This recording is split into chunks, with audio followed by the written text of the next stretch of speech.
उसने कहा था। चंद्रधर शर्मा गुलेरी की कहानी। बड़े बड़े शहरों के इक्के गाड़ी वालों की जवान के कोड़ों से जिनकी पीठ छिल गई है और कान पक गए हैं, उनसे हमारी प्रार्थना है कि अमृतसर के बम्बू काट वालों की बोली का मरहम लगाएं। जब बड़े बड़े शहरों की चौड़ी सड़कें पर घोड़े की पीठ चाबुक से धुनते हुए इक्के वाले कभी घोड़े की नाना से अपना निकट संबंध स्थिर करते हैं, कभी राह चलते पैदल की आंखों के न होने पर तरस खाते हैं, कभी उनके पैरों की उंगलियों के पूरे में चींघ कर अपने को ही सताया हुआ बताते हैं और संसार भर की ग्लानि, निराशा और क्षोभ के अवतार बने नाक की सीध में चले जाते हैं, तब अमृतसर में उनकी बिरादरी वाले तंग चक्करदार गलियों में हर एक लड्ढी वाले के लिए ठहर कर सब्र का समुद्र उमड़ाकर बचाओ खालसा जी, हटो भाई जी, ठहरना भाई जी, आने दो लाला जी, हटो बाछा कहते हुए सफ़ेद फेटों, खच्चरों और बतकों, गन्नों और खोमचों और भारे वाले के जंगल में से राह खेते हैं। क्या मजाल है कि जी और साहब बिना सुने किसी को हटना पड़े। यह बात नहीं है कि उनकी जीभ चलती नहीं, पर मीठी छुरी की तरह महीन मार करती हुई। यदि कोई बुढ़िया बार बार चुनौती देने पर भी लीक से नहीं हटती, तो उनकी बचना वाली के ये नमूने हैं। हट जा जीणे जोगिए, हट जा कर्मा वालिए, हट जा पूता प्यारिये, बच जा लंबी वालिये। समाष्टि में इनके अर्थ हैं कि तू जीने के योग्य है, तू भाग्यों वाली है, पुत्रों की प्यारी है, लंबी उम्र तेरे सामने है, तो क्यों मेरे पहिए के नीचे आना चाहती है, बच जा। ऐसे बम्बू काट वालों के बीच में होकर एक लड़का और एक लड़की चौक की दुकान पर आ मिले। उसके बालों और इसके ढीले सुथले से जान पड़ता था कि दोनों सिख हैं। वह अपने मामा के केश धोने के लिए दही लेने आया था और यह रसोई के लिए बाड़ियाँ। दुकानदार एक परदेशी से गूंथ रहा था जो शेर भर गीले पापड़ों की गड्डी को गिने बिना हटाता न था। तेरे घर कहाँ हैं? मगरे में। और तेरे? मांझे में। यहाँ कहाँ रहती है? अंतर सिंह की बैठक में, वो मेरे मामा होते हैं। मैं भी मामा के यहाँ आया हूँ, उनका घर गुरु बाजार में है। इतने में दुकानदार निपटा और इनका सौदा देने लगा। सौदा लेकर दोनों साथ साथ चले। कुछ दूर जाकर लड़के ने मुस्कुराकर पूछा, तेरी कुड़माई हो गई? इस पर लड़की कुछ आंखें चढ़ाकर धत्त कहकर दौड़ गई और लड़का मुंह देखता रह गया। दूसरे तीसरे दिन सब्जी वाले के यहाँ, दूध वाले के यहाँ अकस्मात दोनों मिल जाते। महीना भर यही हाल रहा। 2-3 बार लड़के ने फिर पूछा, तेरी कुड़माई हो गई? और उत्तर में वही धत्त मिला। एक दिन जब फिर लड़के ने वैसे ही हंसी में चिढ़ाने के लिए पूछा, तो लड़की लड़के की संभावना के विरुद्ध बोली, हाँ हो गई। कब? कल। देखते नहीं यह रेशम से कढ़ा हुआ सालू? लड़की भाग गई। लड़के ने घर की राह ली। रास्ते में एक लड़के को मोरी ने ढकेल दिया। एक छावड़ी वाले की दिन भर की कमाई खोई, एक कुत्ते पर पत्थर मारा और एक गोभी वाले के ठेले में दूध उड़ेल दिया। सामने नहा कर आती हुई किसी वैष्णवी से टकराकर अंधे की उपाधि पाई। तब कहीं घर पहुंचा। राम राम, यह भी कोई लड़ाई है? दिन रात खंदकों में बैठी हड्डियां आकड़ गई। लुधियाना से 10 गुना जाड़ा और मेह और बर्फ ऊपर से पिंडलियों तक कीचड़ धसे हुए हैं। जमीन कहीं दिखती नहीं। घंटे 2 घंटे कान के पर्दे फाड़ने वाले धमाके के साथ सारी खंदक हिल जाती है और 100-100 गज की धरती उछल पड़ती है। इस गैबी गोले से बच्चों तो कोई लड़े। नगरकोट का जलजला सुना था। यहाँ दिन में 25 जलजले होते हैं। जो कहीं खंदक से बाहर साफा या कुहनी निकल आई तो चटाक से गोली लगती है। न मालूम बेईमान मिट्टी में लेटे हुए हैं या घास की पत्तियों में छिपे रहते हैं। लहना सिंह, और 3 दिन हैं, 4 तो खंदक में बिता ही दिए। परसों रिलीफ आ जाएगी और 7 दिन की छुट्टी। अपने हाथों झटका करेंगे और पेट भरकर खाकर सो रहेंगे। उसी फिरंगी मेम के बाग में मखमल का सा हरा घास है, फल और दूध की वर्षा कर देती है। लाख कहते हैं दाम नहीं लेती। कहती है तुम राजा हो, मेरे मुल्क को बचाने आए हो। 4 दिन तक पलक नहीं झांपी। बिना फेरे घोड़े बिगाड़ता है और बिना लड़े सिपाही। मुझे तो संगीन चढ़ाकर मार्च का हुक्म मिल जाए, फिर 7 जर्मनों को अकेला मारकर न लौटूं, तो मुझे दरबार साहिब की देहली पर मत्था टेकना नसीब ना हो।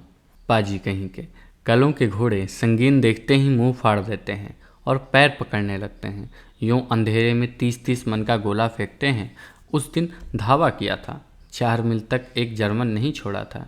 पीछे जनरल ने हट जाने का कमान दिया, नहीं तो सीधा बर्लिन पहुंच जाते। क्यों? सूबेदार हजार सिंह ने मुस्कुराकर कहा, लड़ाई के मामले जमादार या नायक के चलाए नहीं चलते। बड़े अफसर दूर की सोचते हैं। 300 मील का सामना है, एक तरफ बढ़ गए तो क्या होगा?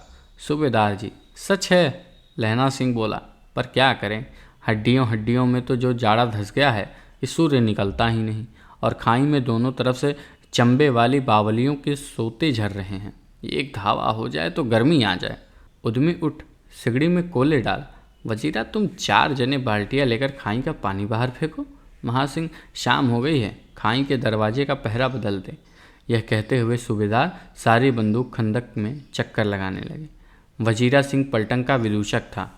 बाल्टी में गंदला पानी भरकर खाई के बाहर फेंकता हुआ बोला, मैं पाधा बन गया हूँ। अरे करो जर्मनी के बादशाह का तर्पण। इस पर सब खिलखिला पड़े और उदासी के बादल फट गए।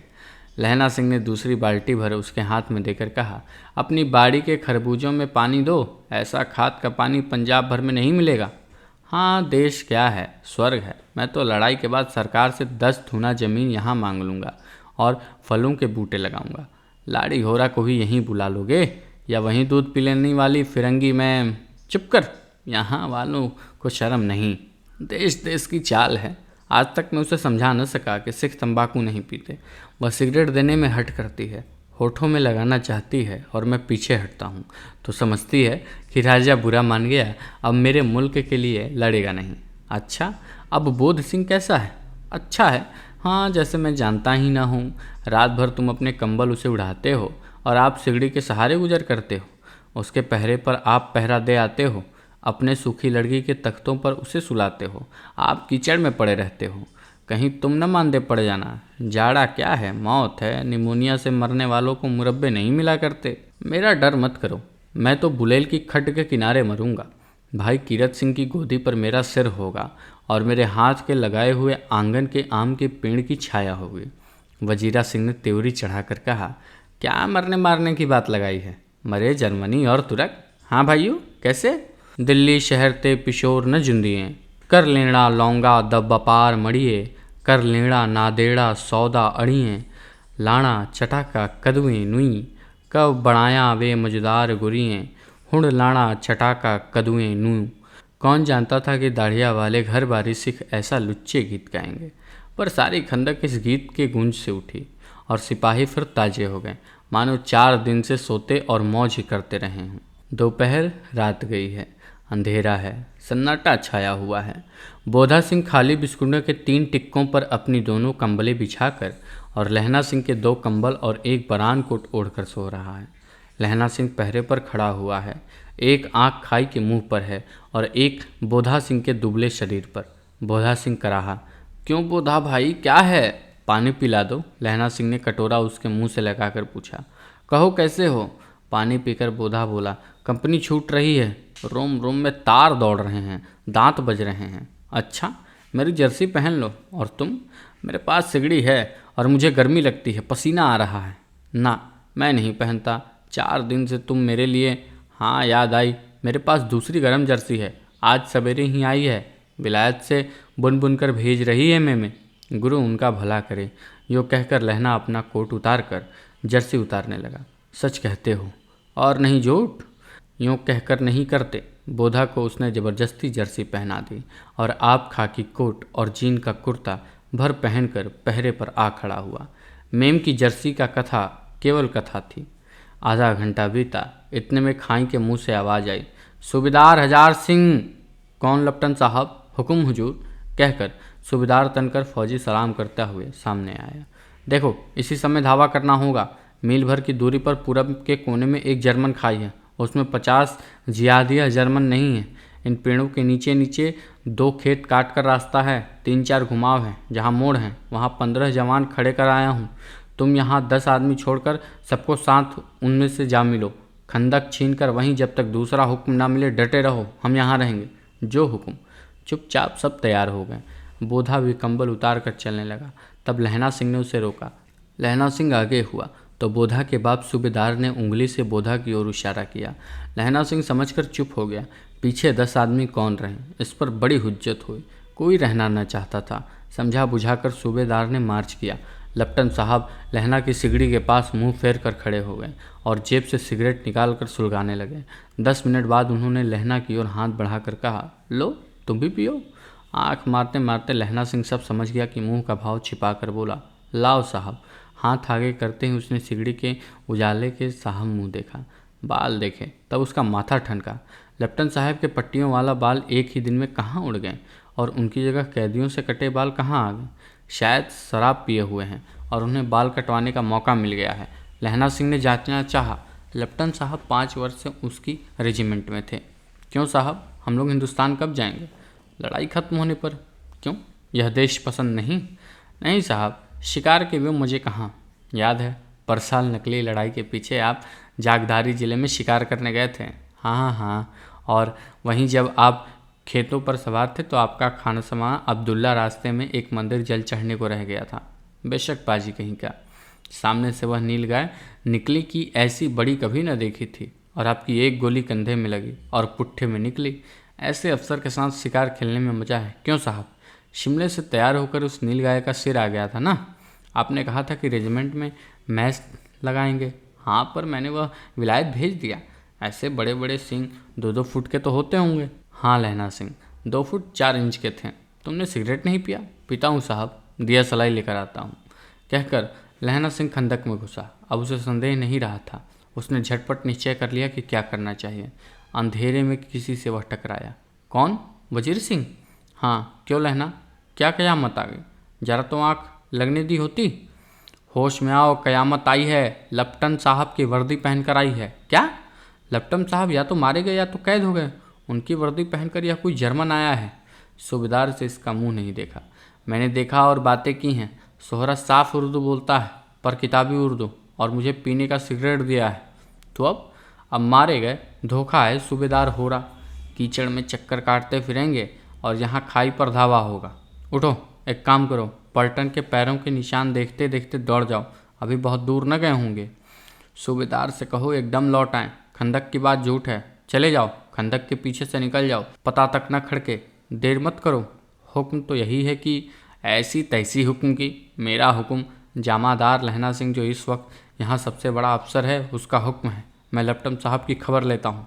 पर यहाँ तो तुम 8 नहीं 10 लाख, एक एक अकिलिया सिख 1.25 लाख के बराबर होता है। चले जाओ। लौटकर खाई के मुहाने पर लहना सिंह दीवार से चिपक गया। उसने देखा कि लेफ्टन साहब ने जेब से बेल के बराबर 3 गोले निकाले, तीनों की जगह खंदक की दीवारों में घुसेड़ दिया और तीनों में से एक तार बांध दिया। तार के आगे एक सूत की गुत्थी थी, जिसे सिगड़ी के पास रखा। बाहर की तरफ जाकर एक दिया सलाई जलाकर गुत्थी के सामने रखी।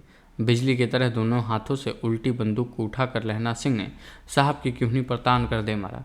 धमाके के साथ साहब के हाथ से दिया सलाई गिर पड़ी।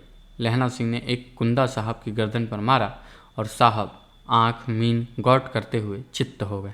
लहना सिंह ने तीनों गोले बीन कर खंदक के बाहर फेंके और साहब को घसीट कर सिगड़ी के पास लिटाया। जेबों की तलाशी ली। 3-4 लिफाफे और एक डायरी निकालकर उन्हें अपनी जेब के हवाले किया। साहब की मूर्छा हटी। लहना सिंह हंसकर बोला, क्यों लेफ्टन साहब, मिजाज कैसा है? आज मैंने बहुत बातें सीखी। यह सीखा कि सिगरेट पीते हैं। यह सीखा कि जगाधारी के ज़िले में नीलगाय होती है और उनके 2 फुट 4 इंच के सींग होते हैं। यह सीखा कि मुसलमान खालसामा मूर्तियों पर जल चढ़ाते हैं। और लेफ्टन साहब खोते पर चढ़ते रहे। पर यह तो कहो, ऐसी साफ उर्दू कहाँ से सीखा है? हमारे लेफ्टन साहब तो बिन डेम के 5 लफ्ज भी नहीं बोला करते थे। लहना ने पतलून में जेबों की तलाशी नहीं ली थी। साहब ने मार उजाड़े से बचने के लिए दोनों हाथ जेब में डाले। लहना सिंह कहता गया, चालाक तो बड़े हो, पर मांझे का लहना इतने बरस लेफ्टन साहब के साथ रहा है। उसे चकमा देने के लिए 4 आंखें चाहिए। 3 महीने हुए एक तुर्की मौलवी मेरे गांव आया था। औरतों और बच्चों होने के ताबीज बांटता था, बच्चों को दवाई देता था, चौधरी के बड़ के नीचे मंजा बिछाकर हुक्का पीता रहता था और कहता था कि जर्मनी वाले बड़े पंडित हैं, वेद पढ़ पढ़ कर उसमें से विमान चलाने की विद्या जान गए हैं। गौ को नहीं मारते, हिंदुस्तान में आ जाएंगे तो गोहत्या बंद कर देंगे। मंडी के बनियों को बहकाता कि डाक खाने से रुपया निकाल लो, सरकार का राज्य जानलेवा है। डाक बाबू पहलू राम भी डर गया था। मैंने मुल्ला जी की दाढ़ी में मोड़ दे दी थी और गांव से बाहर निकालकर जो मेरे गांव में अब पैर रखा तो साहब की जेब में से पिस्तौल चला और लहना की जांघ में गोली लगी। इधर लहना की हेनरी मार्टिन के 2 फायरों ने साहब की कपाल क्रिया कर दी। धड़ाका सुनकर सब दौड़ आए। बोधा चिल्लाया, क्या है? लहना सिंह ने उसे यह कहकर सुला दिया कि एक हड़का हुआ कुत्ता आया था, मार दिया और औरों से सब हाल कह दिया। सब बंदूकें लेकर तैयार हो गए। लहना ने साफा फाड़कर घाव के दोनों तरफ पट्टियां कस कर बांधी। घाव मांस में ही था। पट्टियों के कसने से लहू निकलना बंद हो गया। इतने में 70 जर्मन चिल्लाकर खाई में घुस पड़े। सिखों की बंदूकों की बाढ़ ने पहले धावे को रोका, दूसरे को रोका, पर यहाँ थे 8। लहना सिंह तक तक मार रहा था। वह खड़ा था और लेटे हुए थे, और वे 70 अपने मुर्दा भाइयों के शरीर पर चढ़कर जर्मन आगे घुसे आते थे। थोड़े से मिनटों में वे अचानक आवाज़ें, वाहे गुरु जी की फतेह, वाहे गुरु जी का खालसा, और धड़ाधड़ बंदूकों की फायर जर्मनों के पीठ पर लगने लगी। इन मौके पर जर्मन 2 चक्की के पाटों के बीच आ गए। पीछे से सूबेदार हजार सिंह के जवान आग बरसाते थे और सामने लहना सिंह के साथियों के संगीन चल रहे थे। पास आने पर पीछे वाले ने भी संगीन पिटोना शुरू कर दिया था। एक किलकरी हुई और अकाल सिक्खा दी फौज आई। वाह गुरु जी दी फतेह, वाह गुरु जी दी खालसा, सत श्री अलका पुरख, और लड़ाई खत्म हो गई। 63 जर्मन या तो खेत रहे थे या करा रहे थे। सिखों में 15 के प्राण गए। सूबेदार के दाहिने कंधे से गोली आर पार निकल गई। लहना सिंह की पसली में एक एक गोली लगी। उसने घाव को खंदक की गोली मिट्टी से भरपूर कर लिया और बाकी का साफा कसकर कमर बंद की तरह लपेट लिया।